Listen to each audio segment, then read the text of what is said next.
kembali dengan saya Miftahul Jannah, CGP Angkatan 10 Kabupaten Sijunjung. Baik, kali ini saya ditemani oleh Ibu Oktadiana SPD. Beliau ini adalah kepala sekolah dari SD 6 Palangki, Kecamatan Empat Nagari, Kabupaten Sijunjung, Provinsi Sumatera Barat.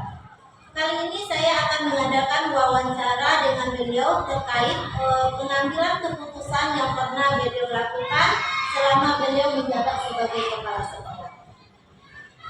Assalamualaikum warahmatullahi wabarakatuh, Ibu. Apa kabar Ibu hari ini? Alhamdulillah sehat. Kabarnya? Alhamdulillah sehat juga. Alhamdulillah ya Bu, kita sama-sama diberi kesehatan oleh Allah hari ini.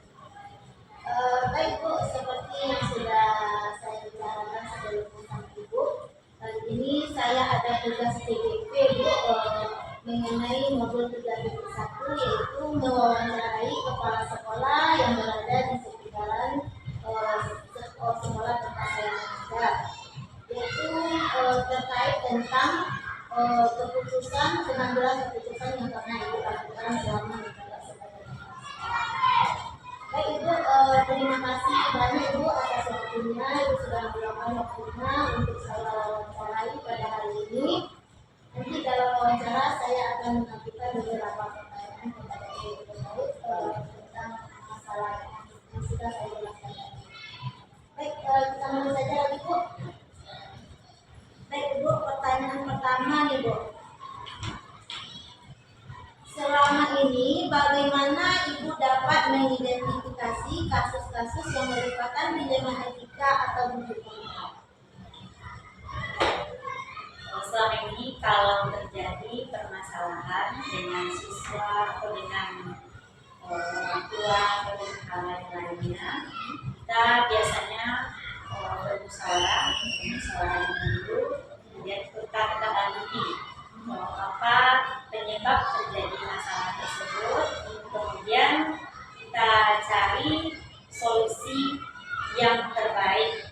Misalnya kalau yang berhubungan dengan siswa, apakah solusi ini tidak akan merugikan siswa, itu yang kita ambil. Seminimal mungkin kita kurangi supaya siswa tidak dirugikan. Artinya musyawarah intinya terlebih dahulu ya Bu ya. Saya dulu masalah, kemudian dampaknya apakah itu tidak merugikan siswa ya. Baik Bu, kita lanjut saja pertanyaan kedua. Selama ini bagaimana Ibu menjalankan pengambilan keputusan di sekolah Ibu, terutama untuk kasus-kasus di mana ada dua kepentingan yang sama-sama benar atau sama-sama mengandung nilai kebaikan? Biasanya kalau yang pengambilan keputusan itu adalah kepala sekolah.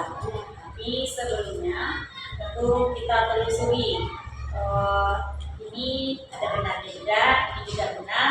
Di antara tersebut seperti yang kita sampaikan di awal tadi, kita lihat mana yang lebih bermanfaat untuk siswa dan mana juga yang lebih bermanfaat untuk siswa dan guru. Kalau misalnya terjadi keduanya, ada yang satu bermanfaat untuk guru saja, atau yang lebih bermanfaat untuk siswa, atau keduanya bermanfaat untuk guru, bermanfaat juga untuk siswa, itulah yang kita ambil.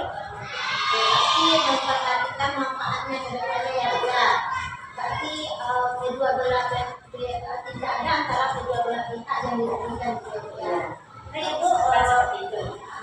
pertanyaan ketiga Bu, langkah-langkah atau prosedur seperti apa yang biasa Ibu lakukan selama ini? Ya, kita melihat kalau ada permasalahan, kita telusuri dari awalnya kita telusuri dulu kenapa ini bisa terjadi, kemudian baru kita musyawarahkan, kita bawa kepada bersama stakeholder yang ada di sekolah, dan seandainya tidak selesai oleh kita yang ada di sekolah, kita juga membawa permasalahan tersebut kepada orang tua dan juga memanggil komite. Kemudian baru nanti keputusannya terakhir kita ambil yang memang tidak merugikan salah satu pihak dan bermanfaat juga untuk semua. Berarti pertama pertamanya langkahnya untuk cari kebenarannya dulu, kemudian baru musyawarah ya Bu. Nanti dampak kedepannya tidak ada yang dirugikan antara kedua-duanya itu.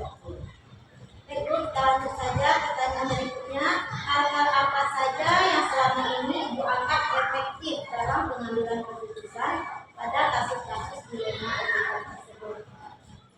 Ya, memang kadang banyak hal perlu kita pertimbangkan kalau ada dilema seperti itu. Tentu yang jadi pertimbangan yang pertama kali tentu siswa, karena tidak mungkin kalau suatu sekolah tidak ada siswa, tidak mungkin akan berjalan. Memang kita usahakan untuk siswa yang paling pentingnya. Lalu kemudian kita lihat lagi dampak-dampak yang lainnya. Berarti dengan mempertimbangkan siswa yang pertama sekali ya Bu, lalu ini dan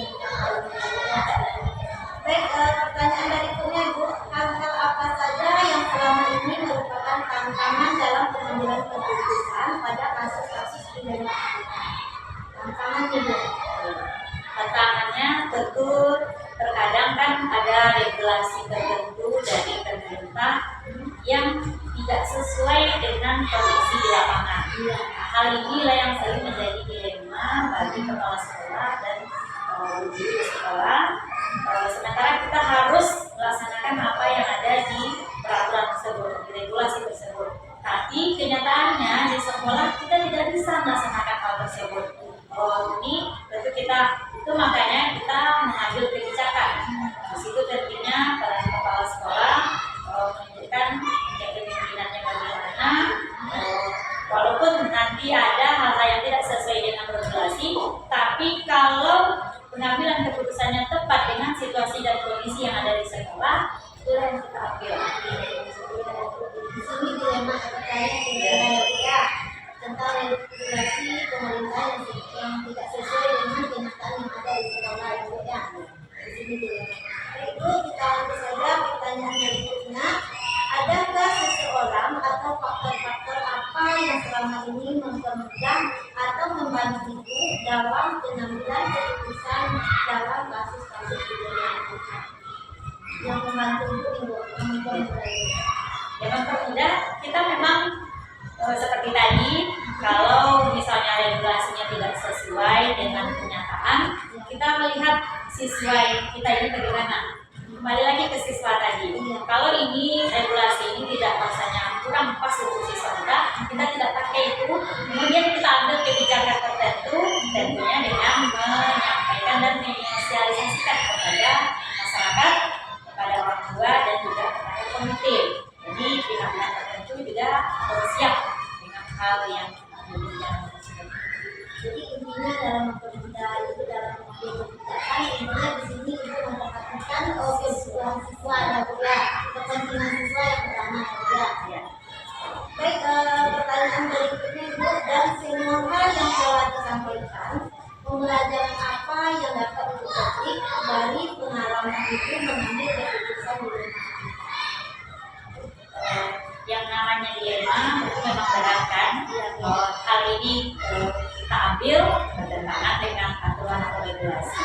Kalau tidak kita ambil kebijakan ini, siswa kita yang menjadi korban.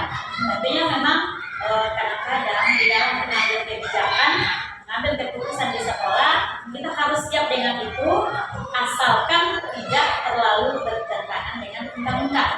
Tapi kalau dengan peraturan pemerintah yang sifatnya memang disesuaikan lagi dengan konteks yang ada di sekolah. Kalau memang tidak sesuai dengan sekolah kita pakai. Nah, itu tapi perlu kita jelaskan kepada pihak-pihak yang terkait kenapa ini kita ambil. Jadi jangan terjadi kesalahpahaman. Karena ini memang tujuannya adalah untuk siswa. Tujuan utamanya untuk siswa ya Bu. Baik Bu, terima kasih banyak Ibu. Luar biasa sekali pengalaman Ibu dalam menjalankan juga sebagai kepala sekolah dalam pengambilan keputusan yang berhubungan dengan dilema ya Bu ya. Mudah-mudahan ini bisa menjadi pelajaran bagi saya. Nanti seandainya saya juga ditakdirkan menjadi kepala sekolah juga. Terima kasih banyak Ibu. Assalamualaikum warahmatullahi wabarakatuh. sebelumnya.